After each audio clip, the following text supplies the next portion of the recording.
Greetings, ladies and gentlefish, and welcome to this replay in the Super Pershing Tier 8 American Premium Medium Tank.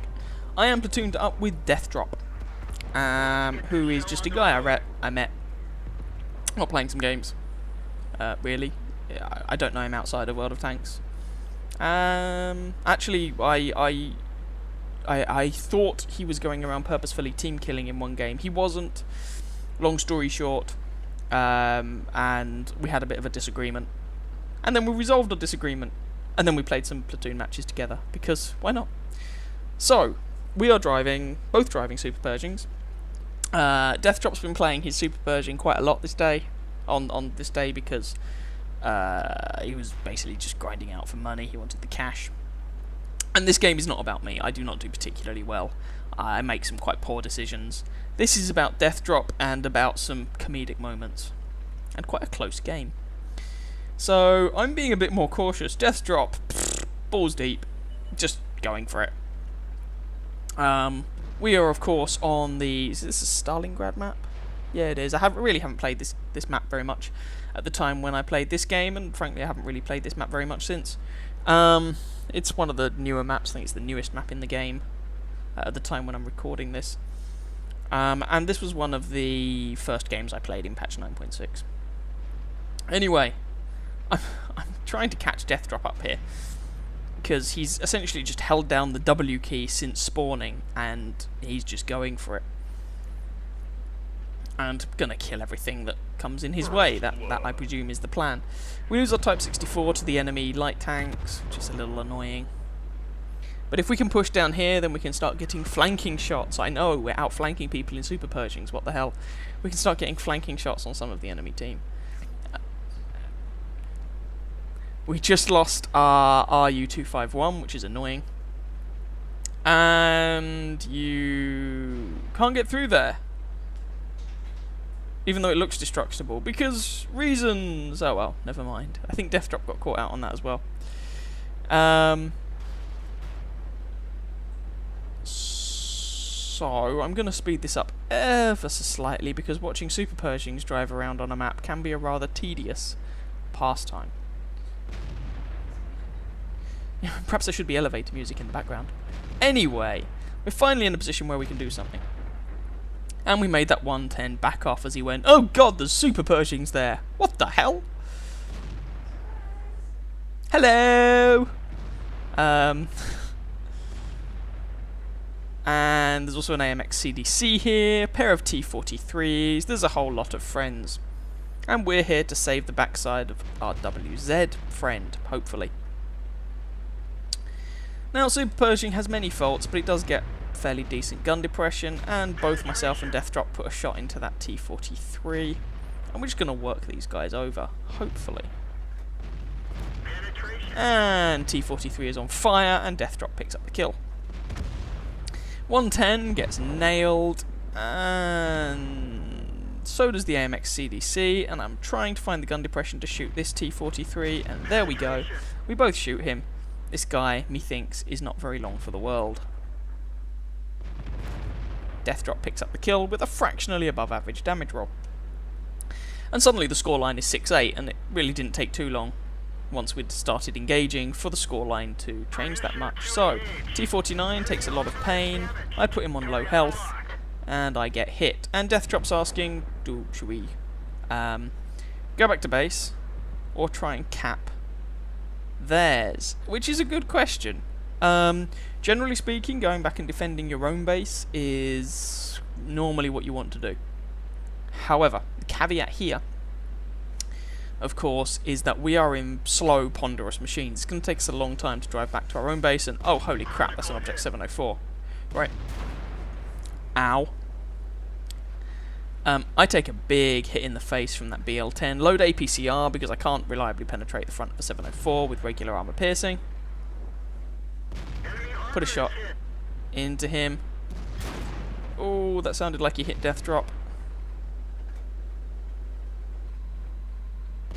Put another shot into the 704. Death Drop puts one in. Oh my god, there's a T95 as well. Yay, because all of the big fat... Somehow I bounced that shot or it missed. All of the big fat guns are shooting us. Now I still have APCR loaded because I can't remember off the top of my head how thick the lower plate on the T95 is. I'm trying to penetrate it. Alas, my accuracy really is letting me down here. The Super Pershing's accuracy is not fantastic.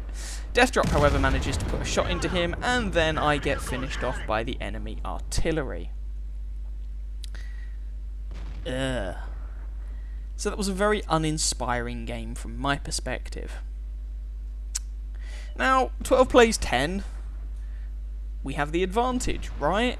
Well, Death Drop just took a big hit there. I think it was from the T95. I'm trying to point out to our team, by the way, where I think the enemy M53 artillery piece is. So Death Drop is backing the hell off.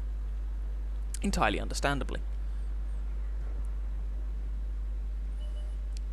And right, so T95, Death Drop here in the Super Pershing, and our SU-12244 has gone for it. Alas, Death Drop isn't in a position to help the guy out right at this very second. SU's timing wasn't the best. Now, he's fired. Go for it, SU. Go, go, go, go. Death Drop doesn't manage to penetrate the T95, and he doesn't want to take a 155mm shell to the face. That might have been artillery, not sure.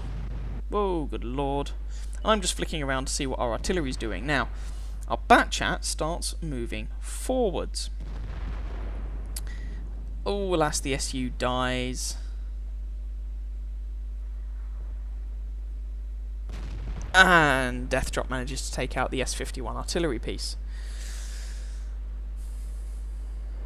Yeah, so patch 9.6 replays, it appears they're not showing module damage of tanks because Death Drop is actually ammo racked at the moment, which is why he's not firing particularly quickly. Alright, so T95, slow and ponderous. T26E4, slightly less slow and ponderous, emphasis on the slightly. And so now we're going to play a really silly game around about the houses. Peekaboo! No, do not want, do not want. Run away! And this goes on for a little while. If the T95 had a turret, he could kill Death Drop, but he doesn't. So these guys are just going around the houses. Now, it would be really nice at this point if our artillery would move forward and provide a bit more direct support, because, well, this is Stalingrad. It's quite difficult to land shots on the enemy's faces in artillery pieces, and, to his credit, our Batchat driver has come to the same conclusion. And he is actually moving forward to assist. The M12 is, alas, just sitting there. Yeah. And trying to encourage the M12 to move, but there we go. Yeah, Death Drop is going to have significant difficulties penetrating the T95 frontally. And speaking of the T95, right, so there's Death Drop, there's our Batchat artillery piece who puts a shot into the T95. T95 swings around to try and shoot the Batchat. And now, that's right, ladies and gentlemen, the Batchat is behind the tank destroyer, pretending he's a medium tank. Batchat 15555 gets a fully rotatable turret. And, oh god, he's looking this way. Back off. Ooh, that shot goes into Death Drop's tracks. Batchat is just waiting to reload. Oh no, he's still looking this way. Back off, back off, back off, back off. No, no, no. And relax. Batchat gets another shot into the T95, setting him on fire. T95, alas, still on 31 health, manages to kill Death Drop, which is a massive shame. But here is our Batchat artillery piece, and what you are currently observing, do not adjust your sets, is an artillery piece attempting to circle a tank destroyer to death. Why? Because it's funny, I guess. And shotgun. They both have guns of about the same caliber. And well done to the Batchat. Artillery circling tank destroyers to death. Whatever's next. Anyway, right. There are 2 artillery on our team remaining. Our M12 has finally decided that he might decide to move. And Death Drop says he actually has... well, no, I'll mention that at the end, actually. Right, so, M53-55 versus Batchat. Our Batchat fires and takes off about half of the American artillery piece's health. The American, however, takes out our Batchat. And so this leaves a Tier 7 artillery piece, American, versus a Tier 9 American artillery piece. Now the M12 really has left it far too late. Well, I say far too late. He should have moved a lot sooner. He should have moved when the Batchat did. And what's going to follow is a little silly. Wish this artillery piece good luck. I am, however, going to speed this up a bit because it takes a while. So, M12 is heading down to where the M53 was last seen. He's trying to find the guy running around the houses. I mean, this guy can cap now. 3 minutes left. And I would like to point out when you look at Death Drop's damage count at the end, bear in mind he spent a lot of time shooting a T95 and he doesn't load APCR ammo. So, M12 now decides to head back to our base. And yeah, the enemy M53-55 is indeed capturing our base. This is going to be clutch. This is going to be close. Oh, Jesus. So, this is all going to be down to skill, right? And definitely not down to who's lucky enough to be facing who at what time, who aims faster, who fires first, and all that jazz. M53-55 tries to move, M12 tries to move, M12 tries to line up a shot, and boom. Nailed it. So, that was a little bit of a silly game, but it was quite good fun. So, Death Drop had already picked up 2 ace tankers in the Super Pershing the day we played this game, and this ended up being his 3rd.